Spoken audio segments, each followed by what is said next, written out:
Bismillahirrahmanirrahim. Anak di luar nikah atau anak ini tergolong anak zina gitu. Sebagaimana di dalam surat Al-Isra telah dijelaskan bahwa Bismillahirrahmanirrahim wala taqrabu zina innahu kana fahisatan wa sa'a sabila, bahwa dan janganlah kamu sekali-kali mendekati zina karena itu adalah zina perbuatan yang sangat keji dan sangat buruk.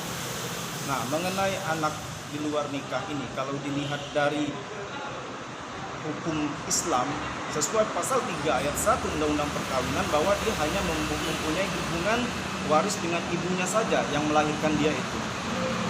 Nah, kalau secara KUH Perdata bahwa dia akan sah apabila ayah biologisnya kedua orang tuanya itu telah mengakui bahwa itu adalah anaknya. Ya, kalau untuk hukum negara sendiri kan pembuatan akta lahir kan harus dicantumkan nama ayahnya ya. Kalau di Islam mungkin gimana ya? Sama, kalau di Islam itu kan ada misalnya kalau dia anak perempuan kan bin siapa, binti siapa gitu kan, binti bapak kandungnya itu. Jadi harus dicantumkan nama asli dari bapak ayah biologis si anak tersebut, harus dicantumkan seperti itu. Artinya masih tetap menggunakan nama binnya, bin ayahnya itu, walaupun ayahnya tidak mengakui. Tetap harus dicantumkan itu berdasarkan bukti ya. Bukti itu sudah sah, sudah yakin, sudah jelas bahwa ini ada anak biologis dari seseorang, dari ayah biologis itu harus dicantumkan. Wajib dicantumkan nama si anak ayah itu, si ayah anak itu. Iya. Nah, kalau ibu dari anak ayah yang dilahirkan secara pernikahan di luar luar nikah gitu, mungkin dari secara agama sendiri untuk pengakuannya, mungkin apakah ibunya bisa menuntut ke negara dan agama sendiri?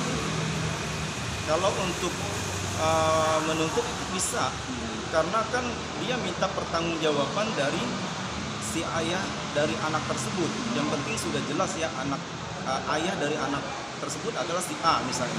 Itu dia bisa melakukan untuk pertanggungjawaban, misalnya menafkahi, memberikan makan, menyekolahkan, memuliakan dan seterusnya, karena dia kan anak biologis dari si bapak itu dan anak dari ibu itu. Jadi harus ada pertanggungjawaban, baik pertanggungjawaban secara dunia dan pertanggungjawaban secara akhirat.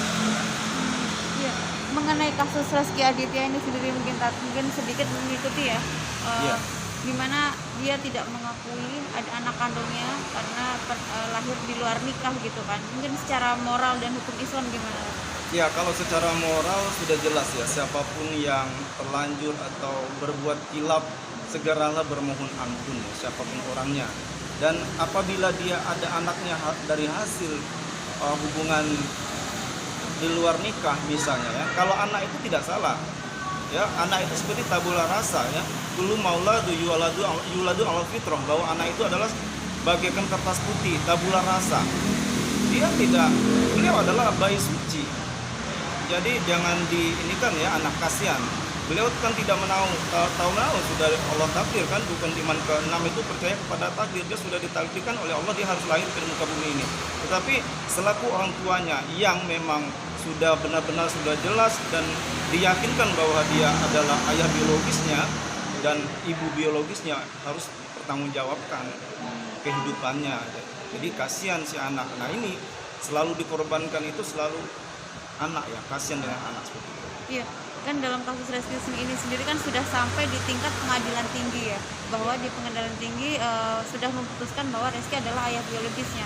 Dan di situ Rezky masih tetap tidak mengakui Tatni. Mungkin kalau untuk anak itu kan biasanya kayak administrasi secara akta segala macam gitu kan. Nah, itu ikut siapa Tat kalau kayak begitu? Ini sebaiknya si ayah dari anak ini harus mempertanggungjawabkan ya. Tidak usah ragu-ragu, yang jelas sudah jelas ini anak ya, harus diberikan pertanggungjawaban secara moral dan harus didaftarkan ke administrasi secara legalitas, biar ada legalitasnya si anak ini. Juga nanti akan berakibat ke psikis si anak, perkembangan pertumbuhan si anak itu sendiri kan kasihan, karena kan sudah ditemukan nih ayah biologisnya. Jadi seorang ayah harus bertanggung jawab dong dengan anak kita sendiri ya, darah daging kita sendiri. Termasuk menafkahi kan? Jelas, kalau secara hukum Islam harus menafkahi ya, harus memberi makan, memberikan pendidikan sampai dia ini ya mandiri, dewasa, berkeluarga bahkan, dan harus siap untuk kalau anak zina ya itu tidak ini dia nanti kalau nikah oleh hakim misalnya kalau dia perempuan ya, seperti itu.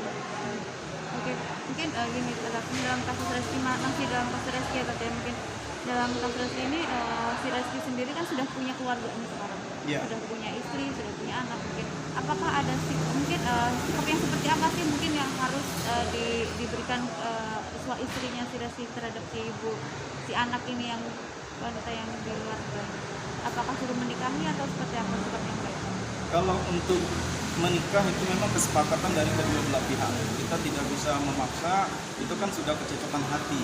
Tetapi selaku manusiawi, secara moral itu kita selaku ayah itu kan, apalagi itu anak biologis kita, yang kita harus bertanggungjawabkan hidup matinya baik di dunia maupun di akhirat. Ya kan, dalam Islam seperti itu aturannya ya. Nah, namun untuk sikap misalnya seorang istri bagaimana itu kembali, kalau secara agama kita hubungan sesama manusia itu kan hablum minanas, baik itu dengan anak tiri, anak kandung, anak angkat dan seterusnya kan, kalau sudah diangkat menjadi anak, sudah menjadi anak, apalagi